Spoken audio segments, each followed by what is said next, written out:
বৈধ আয়ে কোটি টাকার গরু আর 15 লাখে ছাগল কেনা সম্ভব নয় বলে মন্তব্য করেছেন কুষ্টিয়া 3 আসনের সংসদ সদস্য মাহবুবুল আলম হানিফ। আর দুর্নীতি বৃদ্ধির জন্য দুদকের জবাবদিহির অভাবকে দায়ী করেছেন কুমিল্লা 6 আসনের সংসদ সদস্য আকমা বাহাউদ্দিন বাহার। মঙ্গলবার সংসদের বাজেট অধিবেশনে তারা এসব কথা বলেন।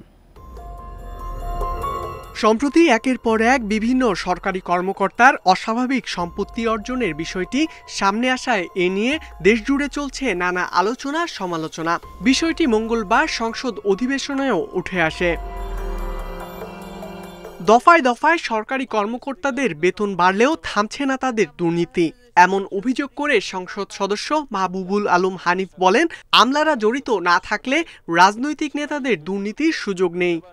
একটা গরুর দাম 1 কোটি টাকায় বিক্রি হয়েছে, যার মাংস হবে 1400 কেজি, অথচ তার পার কেজিতে প্রায় 7,000 টাকা কেজি করে পড়ে।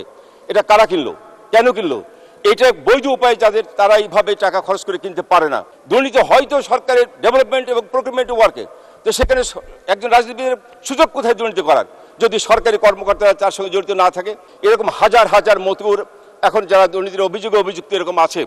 সরকারি কর্মচারীদের দুর্নীতি বন্ধে প্রতি মাসে সাব রেজিস্ট্রি অফিস, গাড়ির শোরুম থেকে ভোক্তাদের তথ্য সংগ্রহ, একই সঙ্গে সরকারি কর্মকর্তাদের নিয়োগ, পদোন্নতি এবং 5 বছর পর পর হলফনামা পেশ করা বাধ্যতামূলক করার পরামর্শ দেন আওয়ামী লীগের এই নেতা।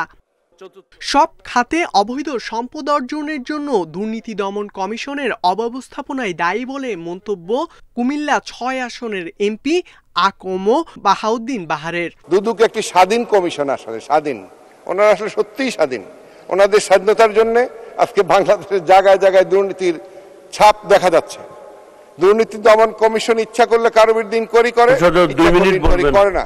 দুর্নীতির বিরুদ্ধে কিছুই বলার সুযোগ নাই আমাদের কারো।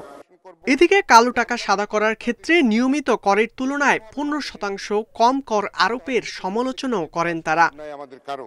তাই বলতে চাই। ইকরামুল কবির, ইন্ডিপেন্ডেন্ট নিউজ, ঢাকা।